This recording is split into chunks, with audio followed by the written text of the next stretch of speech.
Очередной цитрусовый сезон подходит к концу. Насколько сезон оказался успешным? О чем говорят показатели продаж на экспорт? Насколько устраивала крестьян цена на цитрусовые в этом сезоне? Об этом побеседуем с Дмитрием Хагуш, заместителем министра сельского хозяйства Абхазии. Здравствуйте, Дмитрий. Здравствуйте. Итак, каковы особенности нынешнего цитрусового сезона? Можно ли вообще сказать, что вот он завершился или завершается только кульминация, скажем так, этого сезона? Цитрусовый сезон подходит к концу. Сезон был хороший в этом году. И урожай был неплохой, да, в сравнении с 2022 годом. В 2022 году было по определению урожая 39 тысяч тонн, в этом году 30 тысяч тонн, более 30 тысяч тонн. В этом году урожай был качественный, цена была хорошая, минимальная цена на нашей, в Абхазии, на нашей стороне, где-то от 40 рублей начинала, доходила до 80 рублей в зависимости от самого мандарина, да, от его размеров и качества плода. Кстати, да, было заметно по ситуации на рынке, да, по ценам, там действительно были 50, это можно было сказать, это самая дешевая цена была. Да, обычно. В этом году цена очень хорошая, и был очень большой спрос. Но все-таки, если говорить о показателях, какие цифры есть на сегодняшний день? В этом году цитрус еще пока вывозятся, более 20, в районе 25 тысяч тонн вывезено в Российскую Федерацию. Если сравнивать с прошлым годом, то чуть-чуть мы отстали в этом году из-за того, что урожай не такой, как в прошлом году. На 9 тысяч меньше в этом году урожая, в 2023 году. В прошлом году мы вывезли порядка 30 тысяч тонн.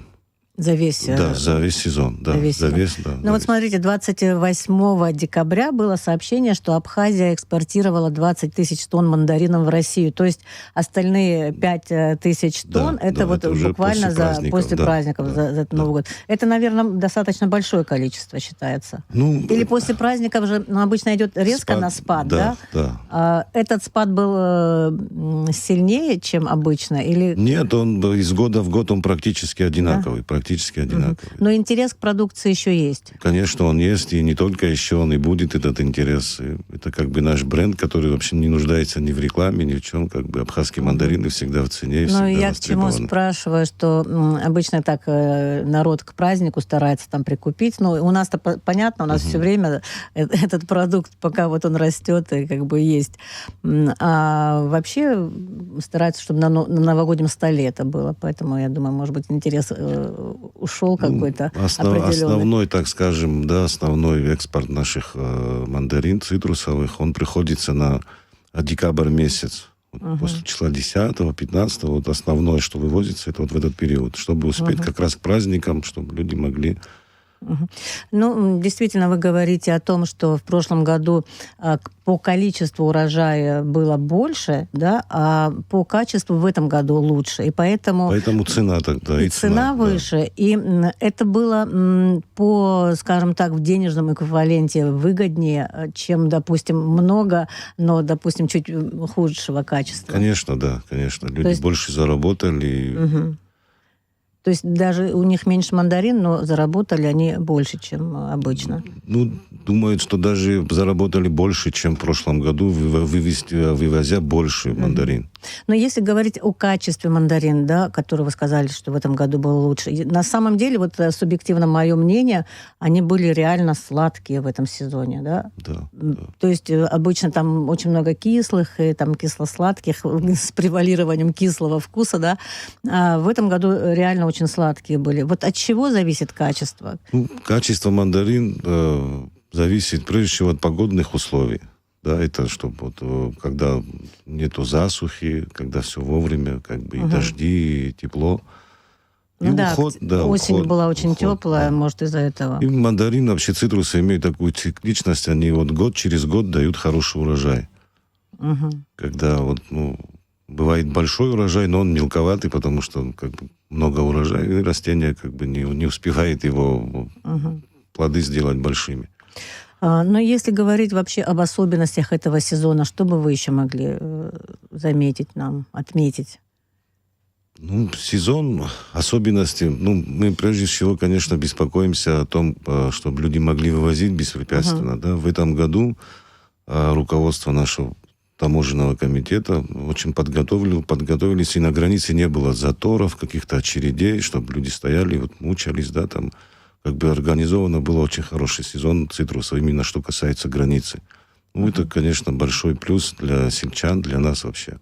Ну, на самом деле, это большая проблема, и она из года в год была. Может быть, это зависит еще от того, что действительно было меньше продукции самой по себе, или же все-таки была какая-то разница в организации? Нет, там в количестве, если брать, там в районе 8 тысяч разница, это небольшая разница, чтобы она сказалась на переход товара через границу. Нет, это все-таки организация и совместная работа с Российской Федерацией, с таможенной.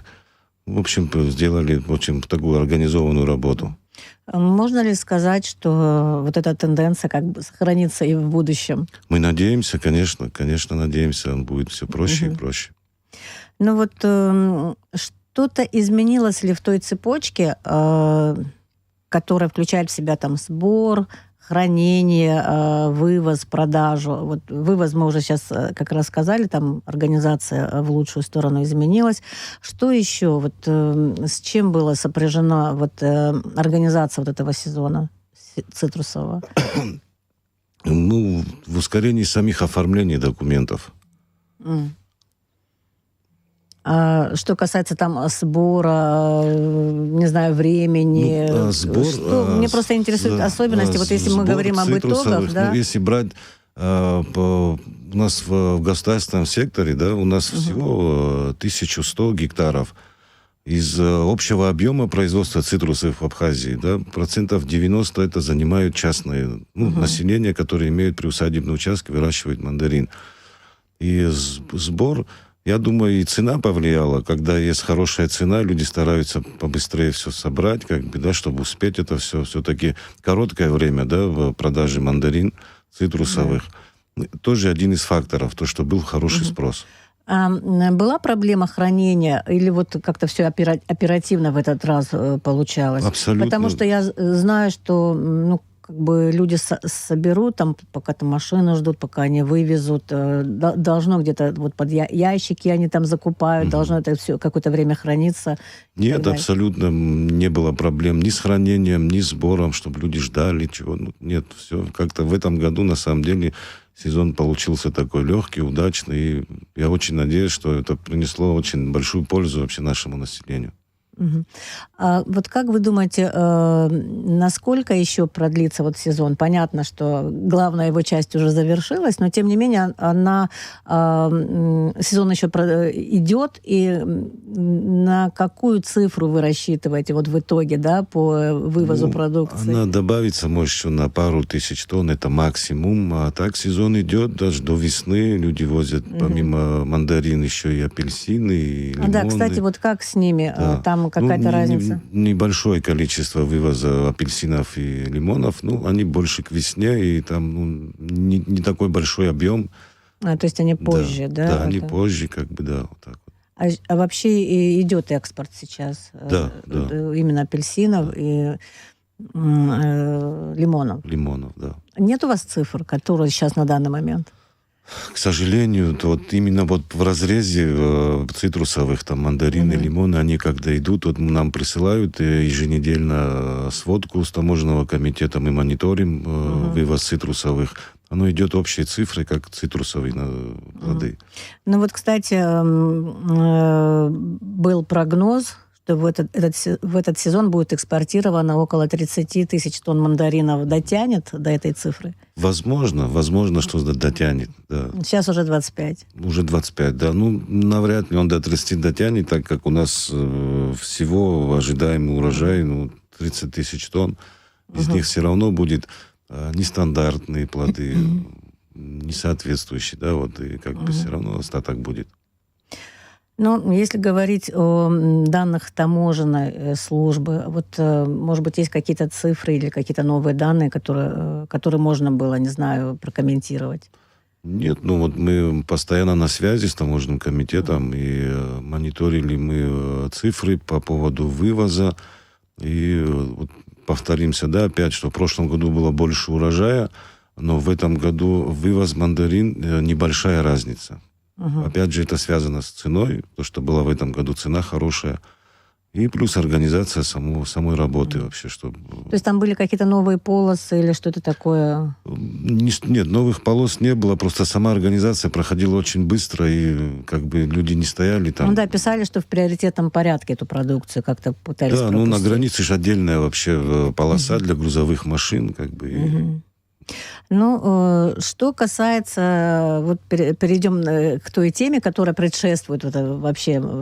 в сезону, да, поговорим изначально о плантациях. Есть такая проблема, что плантации сокращаются в Абхазии. Сейчас есть какая-то тенденция противоположная, или же все-таки она сохраняется? Ну, плантации не сокращаются в Абхазии, да? Не сокращаются. Не сокращаются. Вот мы постоянно мониторим, да, состояние сельского хозяйства, в том числе и цитрусы, так как это одно из приоритетных направлений. Очень много закладывается небольших плантаций, там, гектар, полтора, как бы, ну, не по 10, не по 20. Очень много кто сажает вот, в частном секторе. Кто-то полгектара, кто-то 1 гектар, кто-то 2 гектара. И сажают именно столько, сколько может обслужить, так скажем, одна семья. В общем, наоборот, спрос на саженцы очень большой. Да, то есть идет просто не в таких масштабах. А это выгоднее получается? Выгоднее. Маленькие хозяйства, чтобы можно было их быстрее обслужить, там как-то, да? Не то, что выгоднее, это все-таки жителю в деревне посадить. Да, и кто-то, может, имеет такие возможности, но в основном жители села сажают именно ту площадь, которую они могут сами семейно, да, обслужить, собрать, полечить, там, не знаю, удобрения дать. В общем, с этих соображений. Естественно, кто имеет большой опыт, а у нас их немало, они стараются развиваться, досаживают. А в каких районах больше как-то любят заниматься цитрусовыми? Это у нас Гальский, Ачимчирский район, Гулерибский район. Вот такой, скажем, основные производители цитрусовых. А в Афоне как? Там было, я помню, хорошие плантации были большие. Да. А сейчас? Ну, сам совхоз афонский, он ликвидирован. Сейчас все на туризм переходят. Да, все-таки, да, та часть нашей Абхазии перешли больше на туризм. Хотя очень много в частном секторе, вот Приморск село, Псырцха. Есть плантации, люди на самом деле, вот даже едешь по трассе, видишь, вот смотришь по сторонам, люди сажают новые саженцы, видно, молодые саженцы. А обновляются ли вот эти крупные хозяйства, совхозы? Да, конечно, обновляются? Конечно, обновляются. Потому что говорили, что это проблема, что очень много уже старых растений, которые уже не так плодоносят, их и там неэффективно там, держать, там огромное дерево, это мало плодов. Досаживают и делают новые закладки, изреженность совхозы, да, государственные. Это вот совхоз «София» в очень хорошем состоянии, руководство. На самом деле, вот даже радуешься, как они ухаживают, какие плантации, в каком они состоянии, и видишь новые закладки. То же самое вот Махунджийский, Гальский цитрусовый совхоз. Тоже у них... То есть это рентабельные хозяйства? Естественно, да. Ну, сельское хозяйство, оно само по себе такое вот чуть рискованное дело, да. Не все хотят вкладываться, потому что, скажем так, да, засуха, и вот весь твой труд просто, да.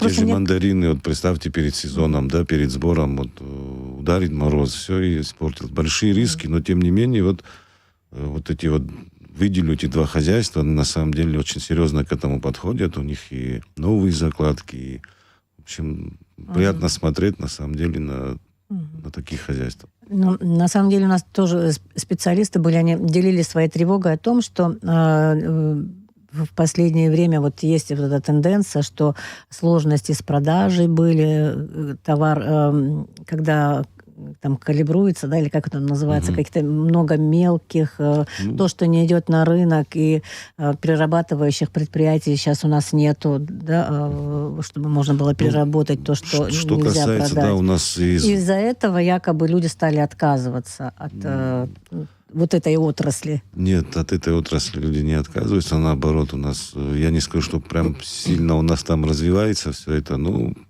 по крайней мере, люди не бросают это дело. Не бросают. И есть очень много новых, кто этим начинает заниматься. А что касается калибровки, это опять же зависит от погодных условий, от года, какой он. Вот это калибровка, скажем, цитрусовых плодов. А не зависит от ухода? Уход, естественно, от ухода тоже зависит. Там подкормка растений, да. так занимаются вообще этим? Или вот, знаете, поменьше труда, побольше урожая? Ну, у нас... что, да, вот экологически чистый у нас продукт, потому что наши сельчане, наши производители цитрусовых, и не только цитрусовых вообще, стараются применять органические удобрения. Да, они как бы эффективнее, принимать, обрабатывать химией. У нас люди не стараются, и такой вот, прям если острая необходимость, это очень редко бывает там, из-за погодных условий, влажность, жара, какие-то вот появляются болезни, как профилактику проводят, но не массово это и не частое дело, так скажем. Ну вот что касается того, выгодно-невыгодно, калибровки и так далее, насколько новые сорта, ранние, вот тоже вот нам говорили специалисты, что появились ранние сорта, которые до вот этого активного сезона созревают, и что это даже выгоднее, пусть будет небольшой участок, небольшая плантация, что это выгоднее.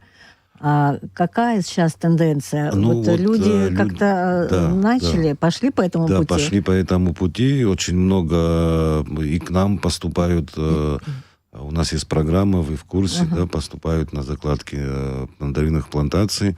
И основная часть из них просят сорта, именно вот тот сентябрьский сорт, он раннеспелый, он карликовый, за ними уход легче, и он урожайный очень. Как бы идет тенденция к тому, чтобы вот ранее. Ну, все-таки ранний мандарин это хорошо, но мое мнение, все-таки мандарин как бы такой фрукт, который должен лежать на праздничном столе новогоднем. Да, дотянул до Нового года. И все-таки нам нужны те мандарины, которые... Потому что спроса все равно больше вот именно к празднику. А Минсельхоз вот каким образом вот в этом процессе участвует? Вот вы говорите, просит саженцы. Не просят. У нас есть программа развития сельского хозяйства. Она конкурсная программа. Мы при заявке в министерство, там работает комиссия правительственная. И вот на основании конкурса отбираем участников. То есть это как раз участники вот этого конкурса, которые занимаются этими ранними сортами. Да. Но с одной стороны хорошо, когда... Плюс помимо программы, что участники у нас нам очень часто звонят с районов, с деревень, просят дать информацию, где можно приобрести вот эти вот сорта именно, вот раннеспелые, карликовые.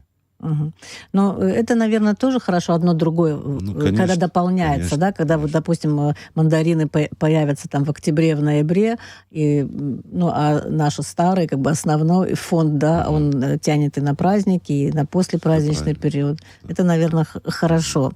Но что касается, вот, если вернуться, да, к этой теме, когда плоды там разного качества, да, хорошие, плохие, что-то еще, что может повлиять? Вот вы сказали погода, и что еще может повлиять на то, чтобы повысить именно качество продукции? Уход, своевременный уход, своевременная подкормка. Ну, погода, это, естественно, в сельском хозяйстве это основной фактор вообще урожая любой культуры. Ну, смотрите, меняются климатические условия. Учитывается ли сегодня вот этот момент, когда крестьяне занимаются вот уходом, тем же, о чем вы говорите, как-то учитываются ли какие-то, есть ли какие-то, может быть, исследования, да, которыми можно сейчас руководствоваться? Что вот Минсельхоз, какая картина вот у министерства? Ну, что касается цитрусовых, да, уход за ними, есть схема, которая разработана, она еще с советских времен какой период лечить, да. какой Но период дело в том, лечить, что... чем лечить, да, и когда лечить. Оно не меняется, потому что она работает очень отлично. И, Работает. Да, климат меняется, мы это все видим, но сама цикличность ухода за цитрусовым, она не меняется. То есть не влияет на вот это да, все. А я думала, климат может повлиять на то, как вообще чувствуют себя растения. Нет. Не в такой мере. Не в такой мере, да. Но вообще наши институты занимаются, не знаю, какими-то исследованиями в этой сфере, чтобы, допустим, что-то предупредить или что-то предвосхитить, допустим, какую-то проблему, чтобы... Естественно, да, мы очень тесно сотрудничаем с Институтом растениеводства. Они всегда у нас как бы на контроле, у них есть свои плантации, как бы опытные, они смотрят там, и если наблюдают вспышку какой-то там болезни, они всегда предупреждают. Но у нас, я всегда говорю, что научный подход это, конечно, хорошо, но люди, которые трудятся в селе, они самые лучшие агрономы, они, не знаю, это самые опытные люди, которые работают именно в поле. Да, я думала, наука может помочь, допустим, вот те же плоды, которые урождаются мелкими, чтобы они урождали, скажем, более в качественном виде. Наука сегодня нам что говорит, да, есть там листовая подкормка, корневая подкормка, все-таки это химия, и, наверное, это плюс, что мы не используем это и теряем какую-то часть хорошего товара, но при этом мы остаемся экологически чистыми производителями. Я, наверное, думаю, что это лучше, чем... Ну, тогда, наверное, можно поддержать наших... Это мое мнение. Да, понятно. Да. Производителей, допустим, если товар не уродился в таком вот, знаете, праздничном виде, крупный и так далее, там сладкие, вот как в этом году, помельче, но в то же время сладкие. Но, тем не менее, все-таки уже не товарный вид, не такая цена, и действительно становится нерентабельно. Я подвожу к перерабатывающему предприятию. Вот вроде бы что-то строится, то хотя бы один цех. Это вообще когда момент вообще разрешится? Вопрос переработки, он стоит из года в год очень много лет. Ну, как раз людям было бы выгодно, конечно, просто. Они бы не теряли столько своих сил и средств. Да, людям отдавать, продавать те же нестандартные, скажем, плоды. Не только цитрусовых. У нас и помимо цитрусовых очень много что люди из-за того, что нету товарного вида, не могут его продать. Вопрос переработки у Министерства сельского хозяйства, у правительства страны стоит в приоритете, он в разработке. Я пока вам не могу назвать сроки, когда это все будет, но это вопросы обсуждаются и, в общем, на высоком уровне. Я думаю, в скором будущем мы все услышим, что строится завод по переработке. Мы всегда слышим какие-то отголоски, но результатов пока не видим, к сожалению. Нет. Да. На самом деле к этой теме очень серьезно подходят и ведутся переговоры с российскими коллегами. Пока это на стадии только вот. Я думаю, это не будет так, что мы, как мы привыкли, что-то слышим, и как бы так оно все идет и идет. Это вопрос очень приоритетный для нас. И мы работаем над этим. Я надеюсь очень, что мы сможем общими силами, с поддержкой руководства осуществить. Все-таки это необходимо. Это вообще проблема номер один в сельском хозяйстве сегодня. Вот еще один такой момент, на котором я хотела заострить наше внимание. Вот не так давно на заседании Общественной палаты глава Министерства сельского хозяйства Беслан Джопуа сказал, что наблюдаются тенденции, когда земли, на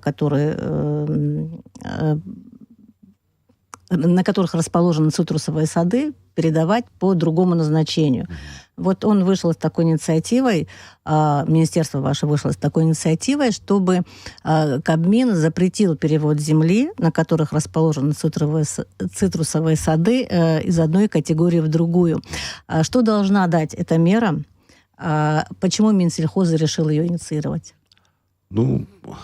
Знаете как, у нас в стране два направления, основных, это курортное и сельскохозяйственное. Да?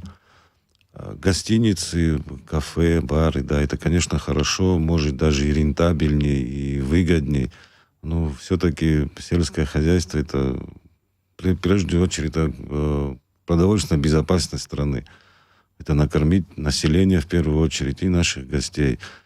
Ну, есть тенденция, да, перевод категории земли. Ну, она практически в 99% это прибрежные земли. Прибрежные земли, где как бы, и да... мандарины тоже прекрасно растут. Да. В общем, вот так вот. Ну, то есть мы как министерство, которое профильное, да, для нас, конечно, каждый клочок земли, когда переводится, мы, конечно, обеспокоены этим. Ну, Кабмин пойдет навстречу? Я думаю, да, конечно, пойдет. Потому что нам нужно сохранять сельхозземли. Мы должны развивать сельское хозяйство наряду с туризмом. Но мне что нравится, что это именно цитрусовое. Вот все-таки хотелось бы, чтобы это было реально наш бренд. Спасибо вам большое за интервью. Об итогах цитрусового сезона и тенденциях того, как в Абхазии в целом развивается цитрусовое хозяйство, мы говорили с заместителем министра сельского хозяйства Дмитрием Хагуш. Благодарю. Всего доброго.